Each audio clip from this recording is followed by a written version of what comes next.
Police have just suspended the search here at Beresfield after a second day scouring bushland for missing horse trainer Bindi Cheers. Now, there was some hope this afternoon they would find her after what police are calling a positive sighting not far from where she was last seen. The Westpac rescue chopper was called in to hover over bushland. The sniffer dog went in as well as trail bike riders, but they still haven't been able to locate the 44-year-old. The mother of two abandoned her vehicle and 4 horses at a service station on John Renshaw Drive on Sunday afternoon, texting her husband before disappearing.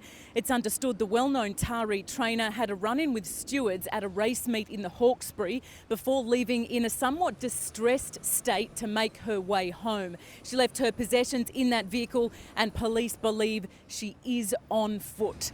Police say they will be back here again tomorrow morning searching in a similar position. Anyone with any information or anyone who sees Bindi Cheers is urged to contact Crime Stoppers.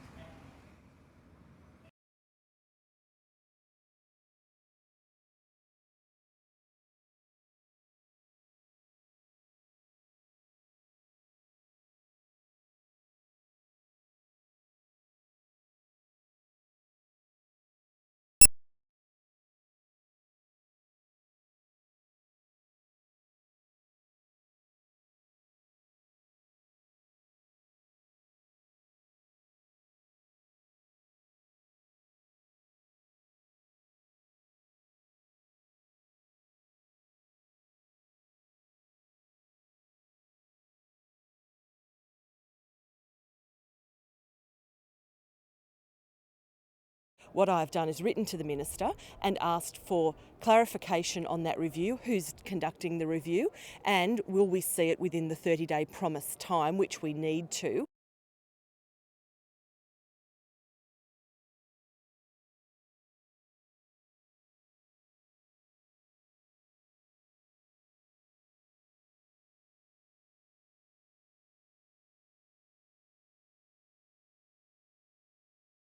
It's a stink over some Sunday markets, and both sides are sticking the boot in.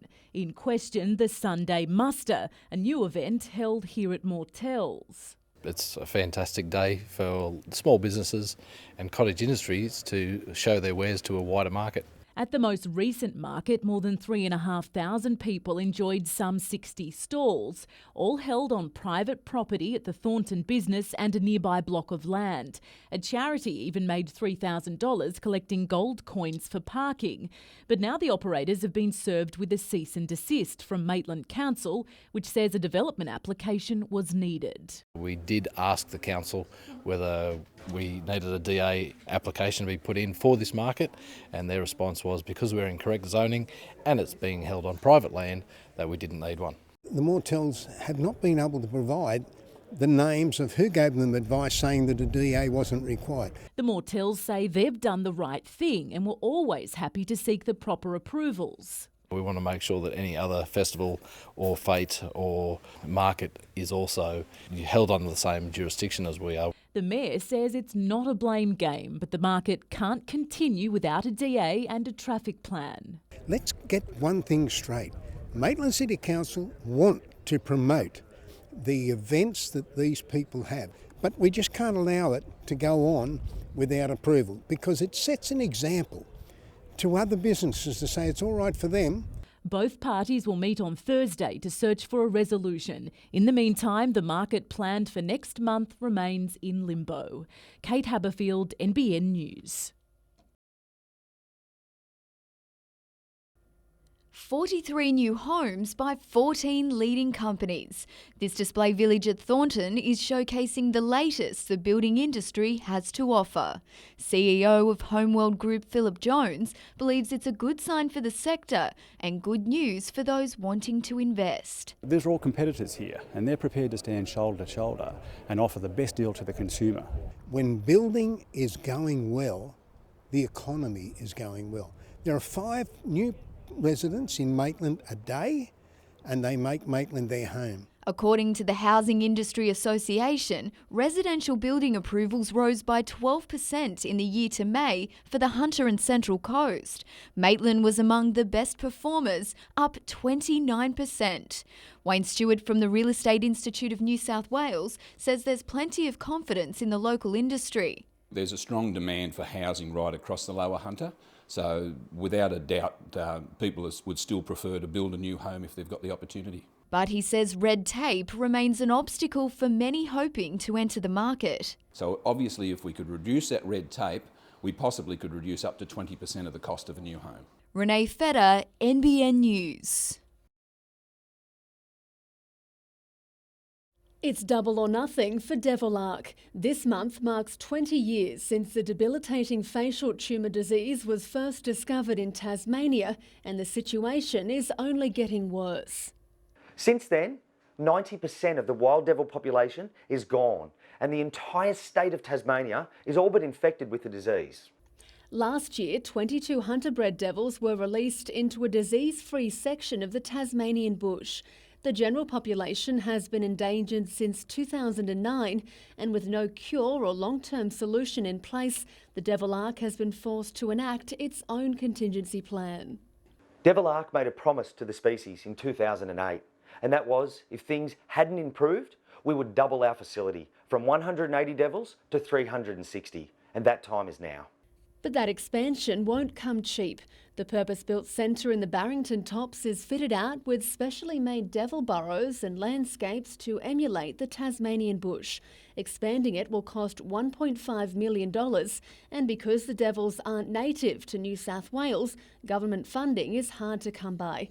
It costs about $2,200 to care for a devil over 12 months, so the program is reaching out to the public, businesses, schools and federal agencies to help save the iconic marsupials. Anyone wishing to donate can head to the ARC's website. Georgina Smythe, NBN News.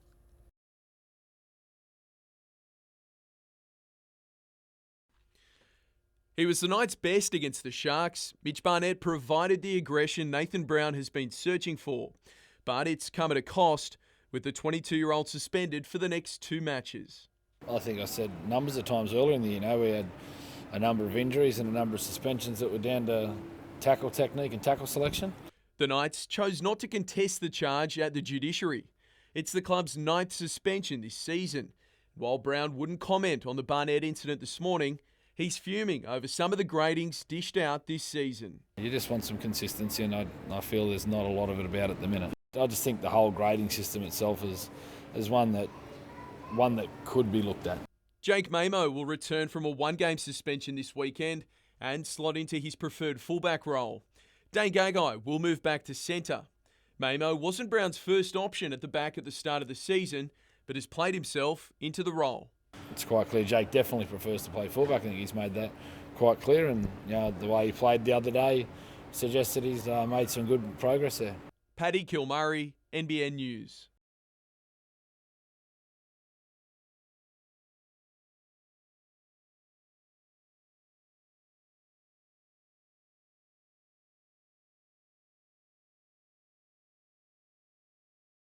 I think they're going to be quite physical, dangerous off set pieces, and they have, a couple of key players that we're going to have to look out for, and I think it's going to be a good game. It's going to be a challenge, but one that the girls are definitely up for.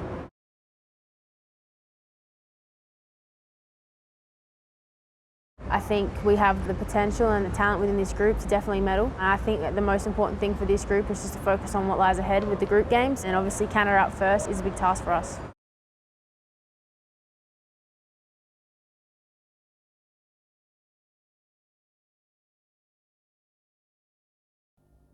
There was plenty of excitement in the Eagles squad as the team gathered at Newcastle Airport, bound for Cairns. Having gone close to upsetting Melbourne City in 2015, Edgeworth is looking to beat the Heat. I feel this year, we can really give them a run for their money. We know they're not an A-League team and they are beatable. Determined to advance to the round of 16, the Eagles added high-profile players Keigo Moriyasu and a former A-League Golden Boot in the off-season. Having Daniel McBreen and the likes of Keigo, I think it settles the guys down. Obviously, there is high expectations for the young boys. Edgeworth didn't play on the weekend because of a washout, but coach Damien Zane is confident a lack of game time and the travel won't hurt the club's chances. They're a tight unit, that's why we've performed over the last 18 months, so yeah, they enjoy each other's companies. There's a few clowns in the group. As for the Eagles' opponents, Zane did a scouting mission earlier this month. Yeah, they're a very intense team, fairly experienced and very well structured defensively, so the longer we stay in the game, the more I'd lean towards us causing an upset.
Fatigued and dazed but alive, Bindi cheers in the arms of police after spending 3 nights in dense bushland.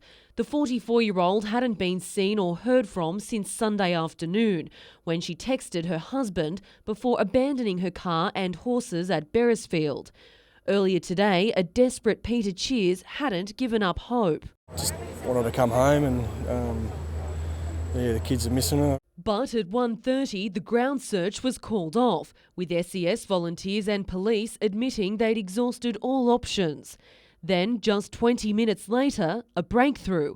Police leaving the search area spotted the well-known horse trainer, just metres from where she was last seen. They've noticed someone fitting Bindi Cheers' description crossing the road in front of them. So they've crossed the road and stopped, and through that they've actually been able to confirm that it was Bindi. And she had been found. And I understand she might have been slightly dehydrated. I don't think she's had too much to eat or drink in the last few days. I saw a woman kneeling over in the ditch with 2 police next to her, and I was thinking, who is that? Wonder if she's okay. After being found here by the side of the road, Bindi Cheers was taken to Maitland Hospital for a full assessment.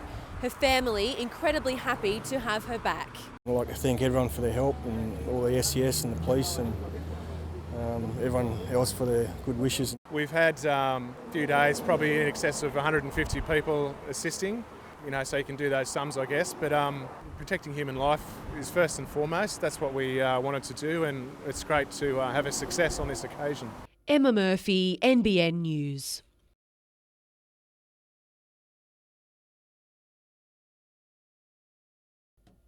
Earlier this month, the state government released its vision for Newcastle's inner-city rail corridor, but now those plans are in limbo, with the council voting to retain the land for public transport until the government can provide a comprehensive transport plan. We want that plan for the next 30 years for this city, well consulted with the community, set in concrete, before we give up crucial transport infrastructure. The Lord Mayor says, as it stands, the government's plan for the city's light rail network are inadequate. She wants reassurance the corridor won't be needed for its expansion. When that can be proven to us, then we can discuss future parkland and development on the rail corridor. My strong urging would be to get on with it.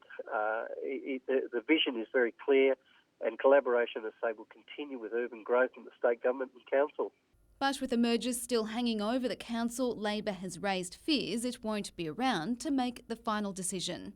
Mike Baird gave a commitment that council would have the final say, and the democratically elected council of Newcastle will most likely be sacked very soon, and a government-appointed administrator will be making that decision. That is my greatest concern. Amanda Douglas, NBN News.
She's one of the leading voices on chemical issues, and last night she didn't hold back.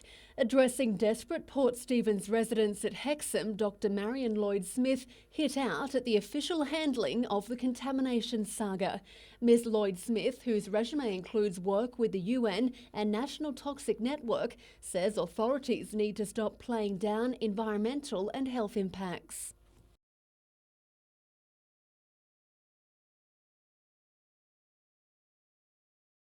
Remediation, of course, with these chemicals is incredibly difficult. They are very, very hard to clean up. But with soil, there are some ways of capturing the contaminants and dealing with them. With groundwater, it gets much more difficult. Dr. Marion Lloyd-Smith also dismissed claims by the EPA that foam found in drains in the red zone 2 weeks ago was not related to contamination chemicals. Seeing the PFOS and PFOA are part of the firefighting foams, I'm not quite sure what the EPA is saying there.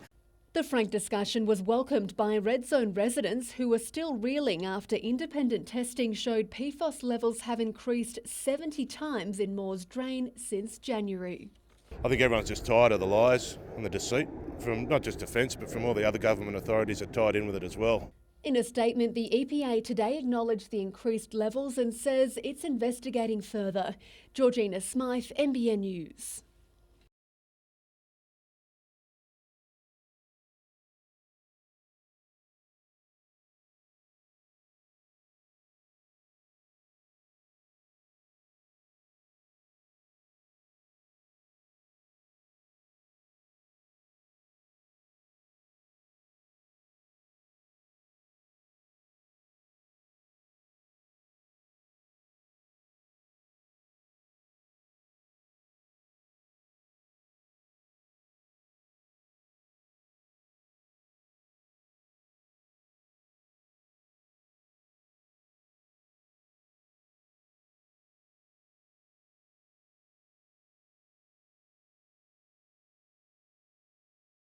If anyone knows about life's challenges, it's Jade Wheatley. A double amputee who also knows the power of surfing. I love it. I feel just after years of doing it, just confident, just pumps you up, makes you feel good. After an accident claimed both his legs, Jade turned to the waves for healing, joining what's known as Adaptive Surfers of Australia, board riders who've overcome a range of disabilities. I'm so passionate about this, the adaptive surfing and where it can go and you know, it's got so many qualities, the physical, mental, therapeutic qualities. In a few days, Jade and fellow adaptive surfers will begin a journey called Walk for Waves. The 11-day walk begins at Nobby's Beach on Saturday before moving down the coast, finishing at Manly Beach in Sydney. The aim to raise enough money to send the team all the way over to California to represent Australia at the World Adaptive Surfing Championships. We need athletes, we need people to put their hand up and say, hey, I'll try this. Well, the doors are open. It's going to make the sport more competitive. If you'd like to help or join the walk, head to our website for details. Tyson Cottrell, NBN News.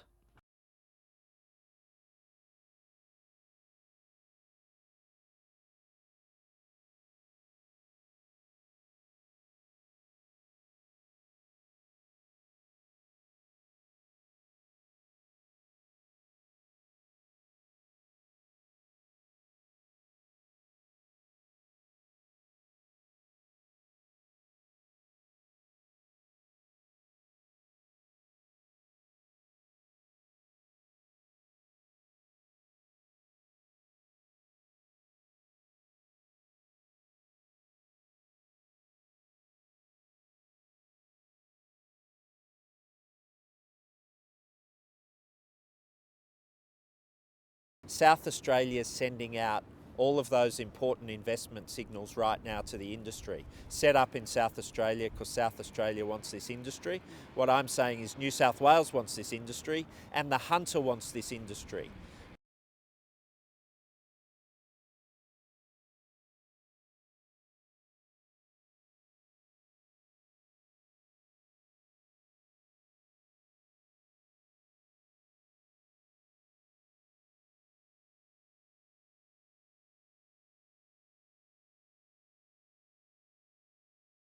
It was just disappointing, and I was disappointed. I obviously want to play as much as I can, and the judiciary and the board made their decision, and I've got to accept the decisions they make.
I just had people coming up to me for autographs and photos and stuff, so that was pretty cool. I ended up staying an hour after the event before I even got to speak to Mum and Dad. I think they thought I was brushing them off.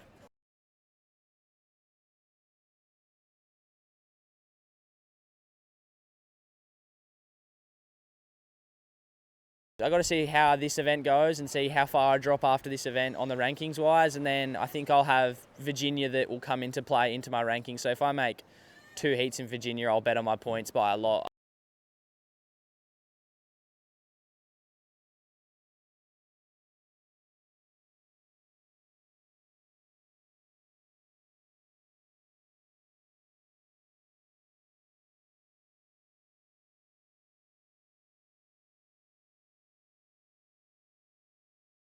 Defending world champion Sweden made a shocking start on home dirt, gifting the other teams an early shot at points.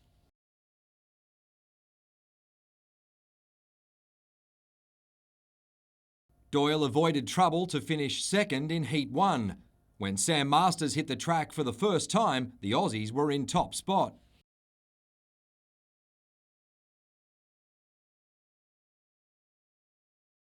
But the Swedes were just getting warmed up, while the rider from Northampton also held on for second.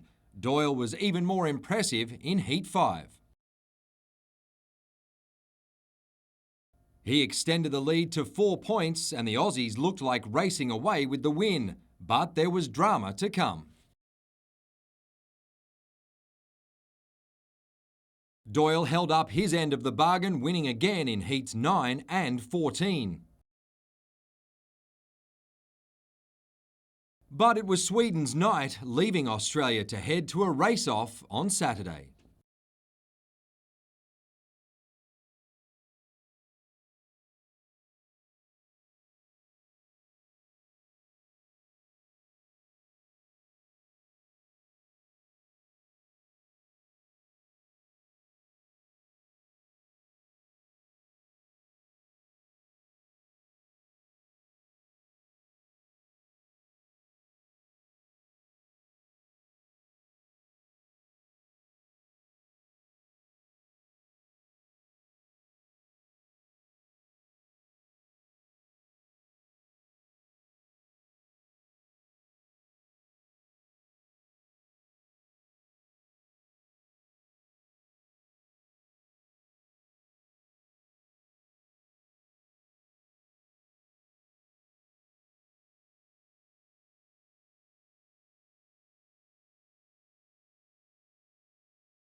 The Olympics first came into my, psyche in 1984. I was in year 3 at the time, and that was the first time that I really sort of picked up on what they were. And at that time, Rob De Castella was our best marathoner, and him and Monas obviously made a big impression on me as a young fella.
maintaining his innocence in the face of more than 30 charges. Dr Coleman will defend each and every allegation that's been levelled against him.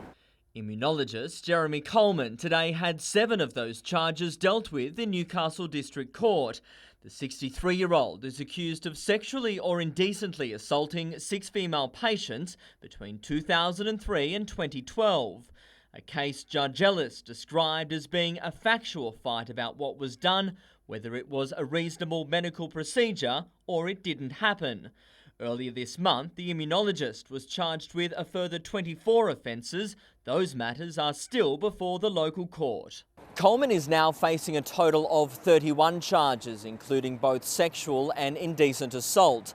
Today, the District Court heard the number of complainants has grown to 90 and that a trial would likely run as long as 6 months. Defence barrister Peter Harper has now succeeded in gaining access to police documents.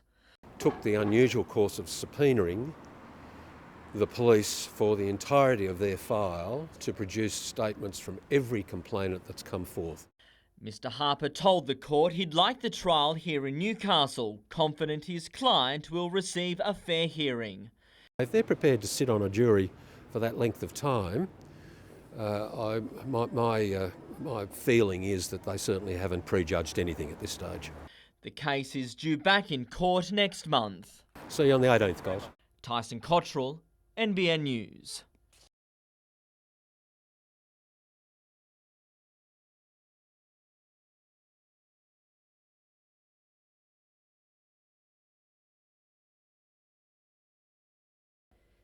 It's a discussion that will change the lives of domestic violence victims. State Minister Prue Goward in Newcastle to reveal an initiative that's long been a pipe dream. Safer Pathway will bring together police and government agencies to tailor assistance to each victim, ensuring those looking for help only need to ask once.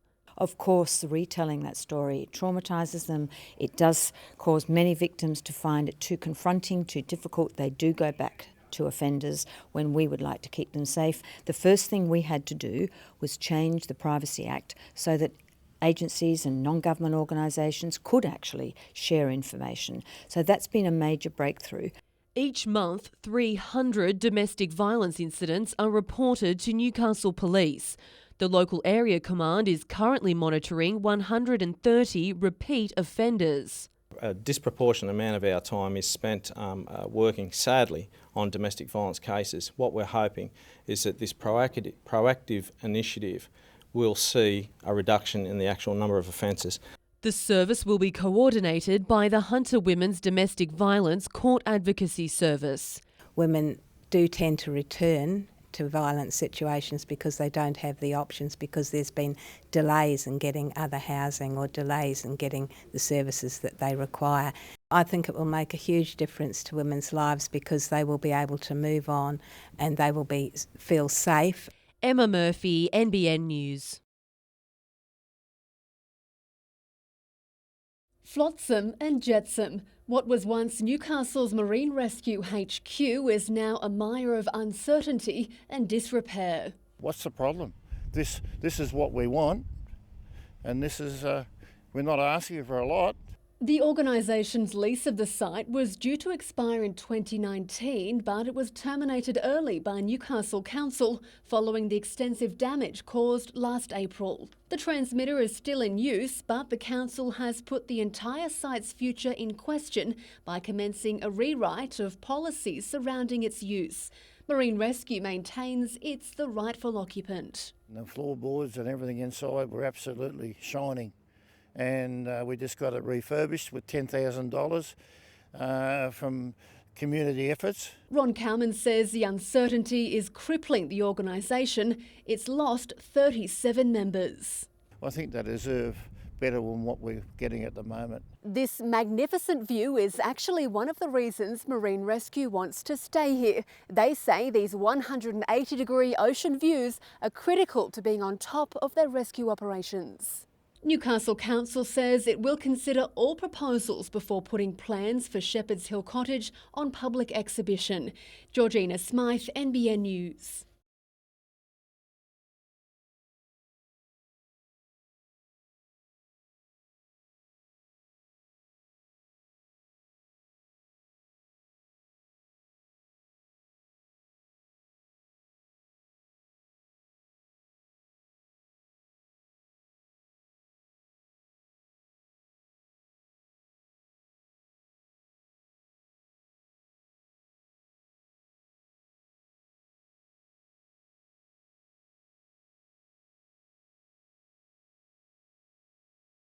It's 2 years since Simon Plint suffered a serious brain injury while hang gliding. Now he's finally home. A lot easier. Yeah, a lot easier. It's given us time. It's actually physically given us time. After spending the past 20 months in a Sydney hospital recovering, Mr. Plint has just moved into a brand new, fully adaptable apartment in the heart of Belmont. Everything I need is here.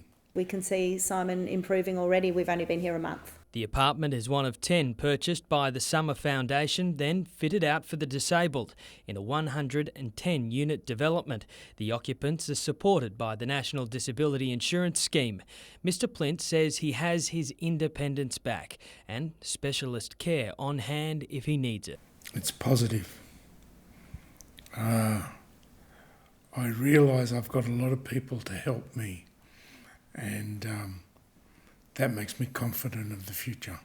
The Foundation has a vision that these specialty units catering for those living with a disability will be in every new housing development in the country. People have neighbours like everybody else, and they're in the heart of the community and they're included in the community. Mike Lorrigan, NBN News.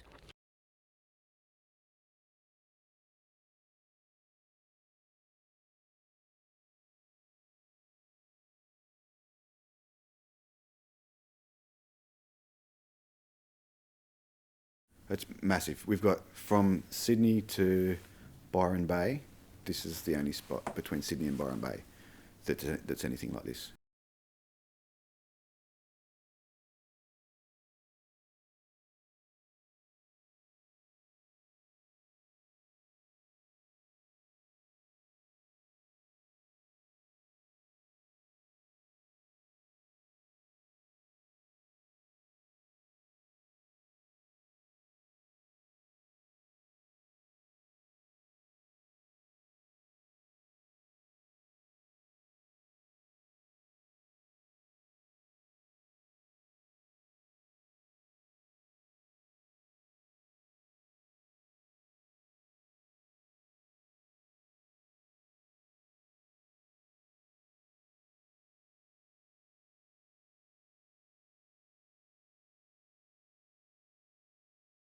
I'm still working full-time, still training and all the rest of it. My plan is to complete my apprenticeship. That's one of my real passions, so I'll keep on working until I can complete that.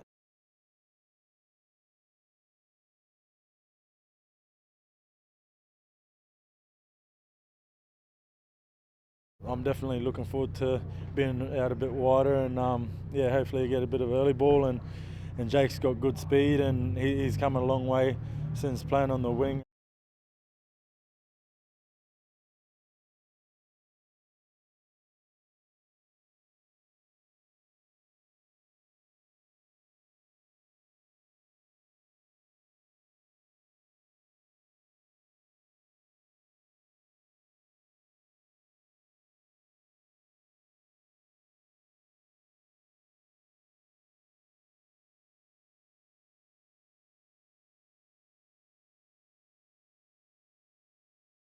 Would you like to make a move down there? No, I'd rather stay here, to be honest.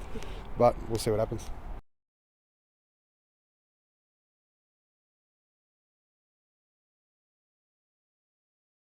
It is something that's been spoken about, but at the moment I'm contracted to the Titans and hoping, just like I said, looking at every game.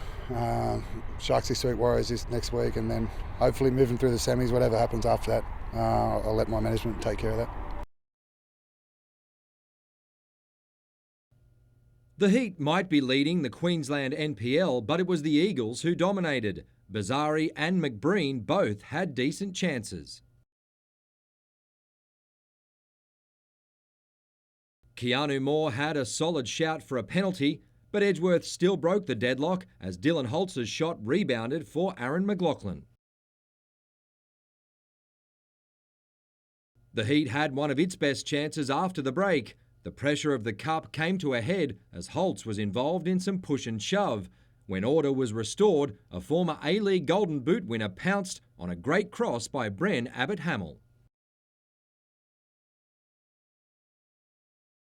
Japanese import Keigo Moriyasu came on as a substitute to to set up a third.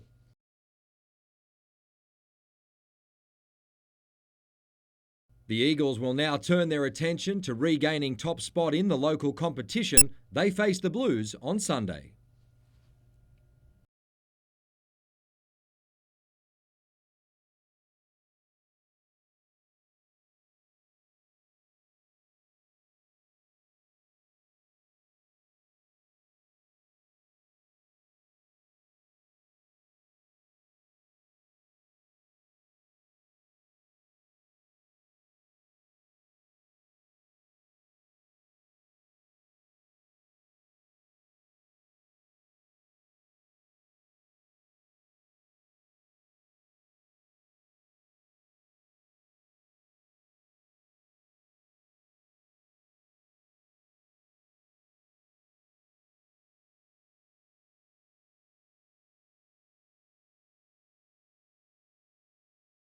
It's very competitive out in the small goods world today, but these have been made by professional butchers in the industry, and I think we should see some very good results.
The family of Rachel Manevsky leaving Newcastle Courthouse today, a jury taking 4.5 days to find her not guilty of the 2014 murder of Central Coast teenager Kieran Priestland. There must be some relief. Throughout the trial, the prosecution argued Ms Manevsky, who was 20 at the time, was complicit in the stabbing murder of Mr Priestland as he sat in a car outside a Niagara Park home. A crime we can now reveal her 18-year-old boyfriend at the time, Andrew Perkins, pleaded guilty to just days before Manevsky's trial commenced. Today, the jury found her guilty of being an accessory after the fact. The court previously hearing claims Manevsky told her uncle she washed a bloody knife with detergent and put it back in the knife holder. Kieran Priestland's Facebook page shows a teenager who loved cars, playing music and going to concerts. Mr Priestland's family weren't in court today to hear the verdict. It almost marks the end of a 2-year ordeal that's clearly provided unimaginable anguish. Mr Perkins will be sentenced in court next Wednesday. Manevsky's sentencing will begin on the same day. Mike Lorrigan, NBN News. In 1998, then Premier Bob Carr pledged his support for a multi-purpose shipping terminal in Newcastle. We would move heaven and earth to see a major port facility of this kind established here in Newcastle. 18 years on and heaven and earth remain untouched. Today the long-awaited facility was back in the spotlight. The release of a confidential compensation agreement prompting claims of dirty deals and secrecy. Now that is a huge handbrake on the economy of Newcastle and the Hunter, and a huge opportunity lost. The agreement between the Baird government and the private operator of Port Kembla and Port Botany terminals details what compensation the lessee would receive should a competing container terminal in Newcastle receive more than 30,000 containers per year. This absolutely stifles, in fact it kills any future idea of a container terminal in Newcastle, because the compensation has to be paid directly from the ships that come in to Port Kembla and Botany, and that is outrageous. Labor's Tim Krakenthorpe says he's asked the government 37 questions about the deal's existence. Every time the government has given me a non-answer, but here it is today in black and white. Federal Labor MP Anthony Albanese has also weighed in, saying any agreement that constrains economic diversification would be a clear breach of the public interest. The Treasurer denies the agreement in any way prohibits Newcastle from establishing its own container facility, and that if it did, there would be no cap on the number it could receive. If and when the facility's ever built, though, remains to be seen. Amanda Douglas, NBN News.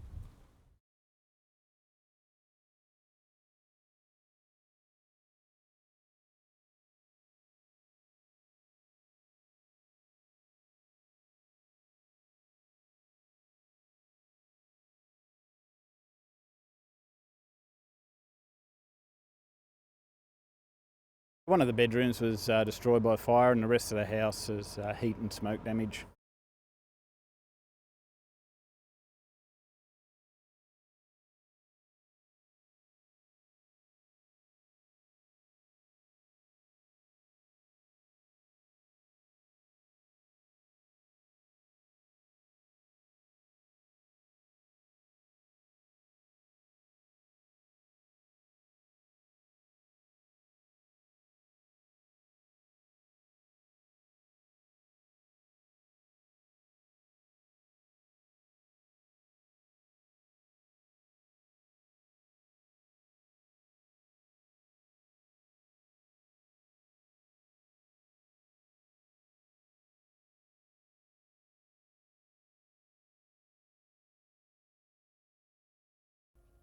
For the past 2 years, the New Wave program has been trialled on Hunter beaches with plenty of success.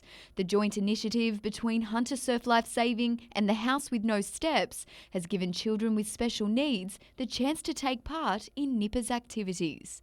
It is the most rewarding program that I think we have done in Surf Life Saving. It's wonderful to save a life, but oh my goodness, it's wonderful to contribute to someone's quality of life too.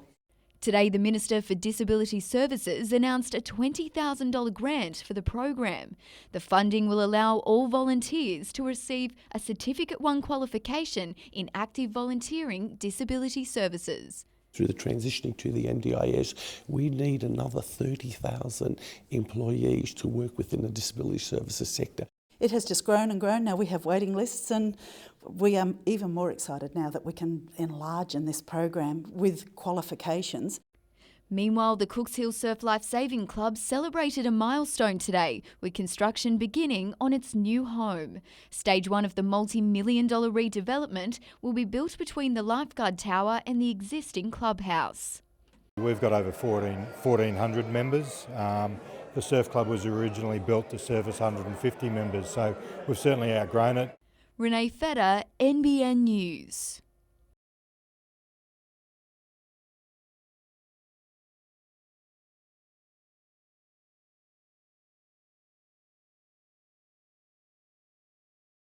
They're able to obviously get their hands dirty and put in a tree, and maybe over the years watch the tree grow up and provide all those benefits.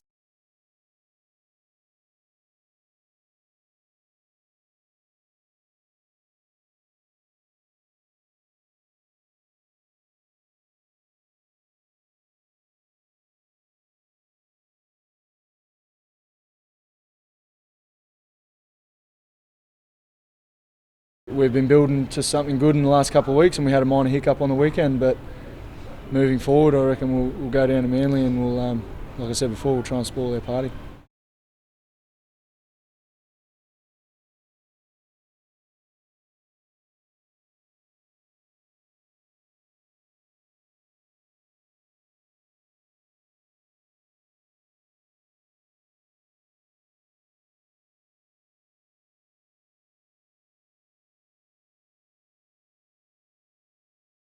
I think they're one of the best clubs in the A-League, so it's going to be a tough test for us. We've got 4 or 5 days now to put everything into training, to be in that starting team for the game.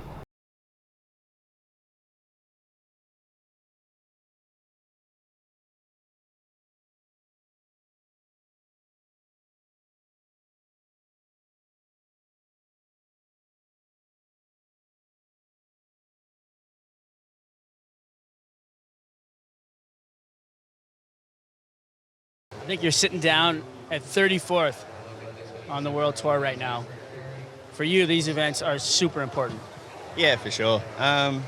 It's only halfway through the year for the World Tour, but I feel like there's some good events coming up for me. But yeah, every bit of points counts, especially on the QS.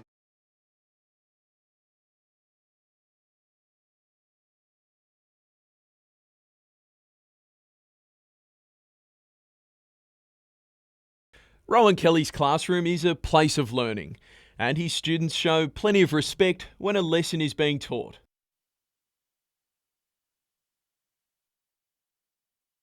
But on Sunday, when Lakes tackled the Butcher Boys, pleasantries between Mr. Kelly and Lakes back rower Lyndon Hills will go out the window. Are you expecting a bit of chat, a bit of banter? It won't be friendly. I have no doubt there'll be something said as soon as we run out in the field. Guess you could say I'll go right with the sledging, but I don't know, every week's different. He might get a little bit back from me as well, so yeah, a couple of pressure points might sort Lyndon out. It's very much a case of old bull against young bull. Kelly, who will retire at season's end, made his first grade debut not long after Lyndon Hills was born. Hills, in his first season in the top grade, hasn't taken a backward step. He's one of the best players that we've had come out of the college since I've been here in the last 8 years, and I'm really looking forward to him furthering his career in rugby league. I just hope the Knights get their backyard in order and sign him up, or they'll end up losing him to another club, and that'd be unfortunate because he's born and bred here. That's my lifelong dream, so first grade for the local comps, that's one dream over, so another one opens. On Sunday, the student is hoping he'll be the one dishing out the lesson. Can't wait to have a little run at Big Kelly and hopefully he runs at me. Lyndon has a very good tackle technique that I'll be probably looking to avoid on Sunday.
It's an indication that the community is concerned with this quick decision by the Baird government to ban greyhound racing.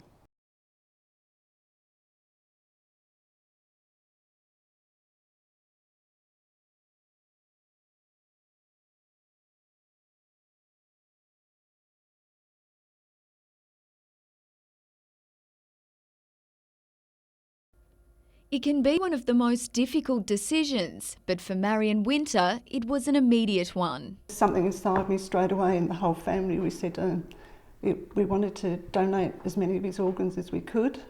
We wanted something good to come out of our tragedy. Her son Adam passed away in 2012 at just 21 years of age. She's since found out his donations have helped 5 people. I'm really, really proud of him and very happy that we have helped those many people. Obviously, I wish it hadn't been my son, but nevertheless, I'm just extremely proud of him. In 2015, New South Wales recorded its highest ever number of organ donors. While encouraging results, there are still more than 1,500 people on the national transplant waiting list. Specialist Nicole Coleman says there's often confusion about how people can make their wishes known. Much of our state has understood that it's been on their driver's licence, and we're not registering on our driver's licence in New South Wales anymore. This Donate Life Week, Australians are being urged to go online and join the National Register. Statistics reveal around 69% of people are willing to donate, but only a third are registered. It's a message Marion Winter hopes will get through. Your loved one isn't there any longer, but your loved one can certainly help some desperately ill people, and they will be forever thankful for that donation. Renee Feder, NBN News.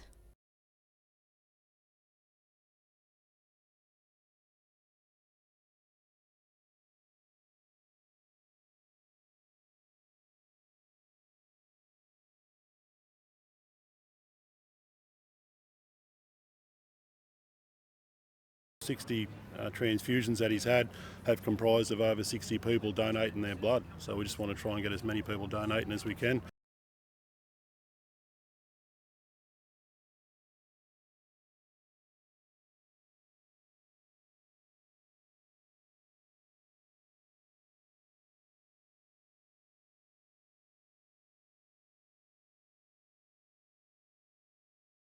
There's going to be some hard times, no doubt, but I mean, we're pretty lucky. We've been blessed with a gorgeous day today.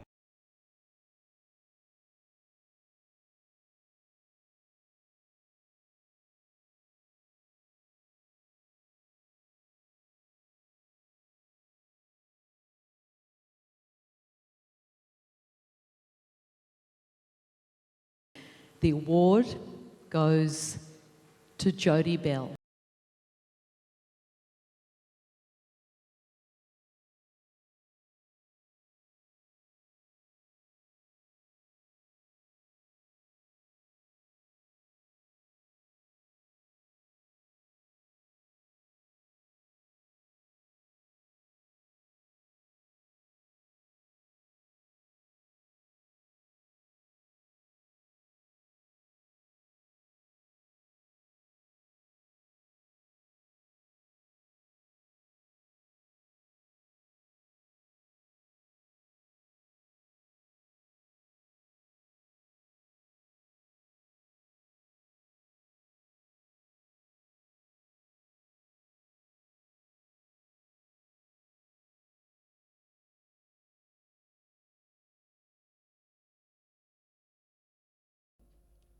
They're used to being centre stage, but Team Lithium never expected to go global.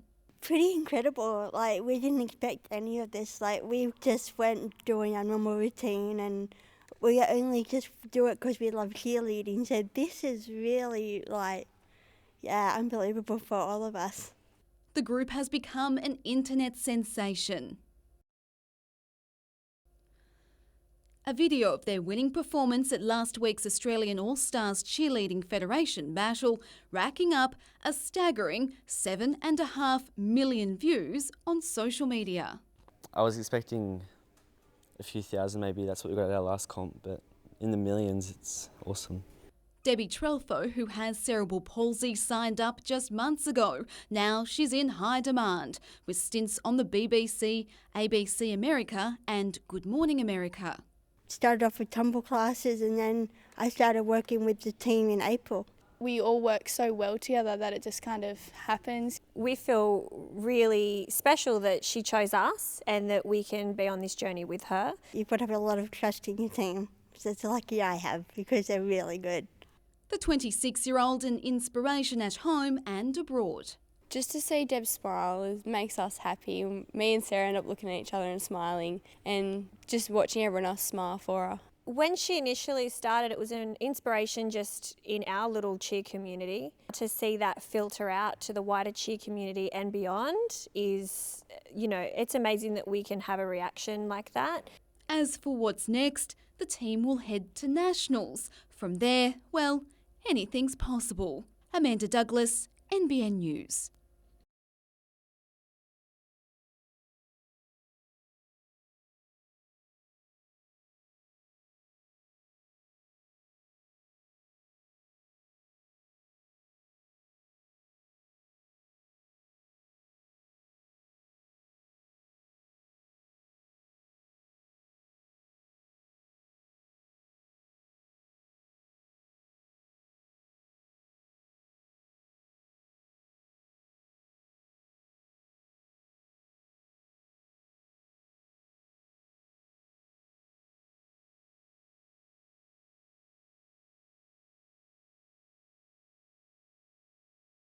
Newcastle's Jason Doyle under immense pressure heading into the final race, Australia leading Denmark by a point, first across the line, winning a spot in the Speedway World Cup Grand Final.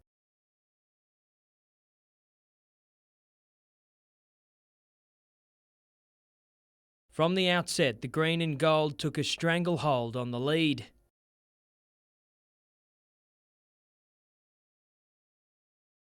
Streaking away in lap 2, the rider from Belmont carrying his country's hopes.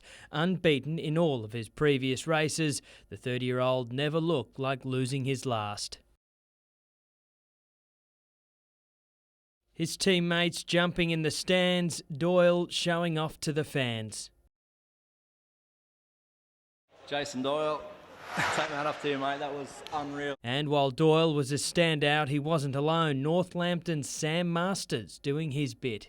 Sam come out, got an awesome win, and Brady got that point we needed, then Doyle went out and finished off the job. The grand final gets underway in the early hours of tomorrow morning.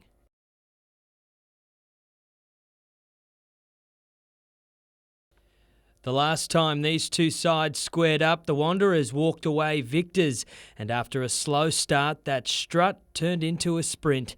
Tim Marsh jousting the Blacks' defenders to cross for the game's first 5-pointer. The Blacks posted their first points before the Wanderers threw it wide to extend the lead. But the visitors weren't about to let the home side have all the fun. Chris Logan started burning rubber, and with plenty of reinforcements, Maitland found the try line in the corner. After the half, Chris Logan again finding space. Josh McCormack not far behind him, but it was speed demon Tim Marsh with possibly the try-saver of the year. The Wanderers doing all they could to put the nail in the coffin, but Maitland wasn't finished, and a gift from the gods put the side within striking distance. The last 10 minutes, though, turned upside down, the home showing its class for a 44-22 victory on Old Boys Day.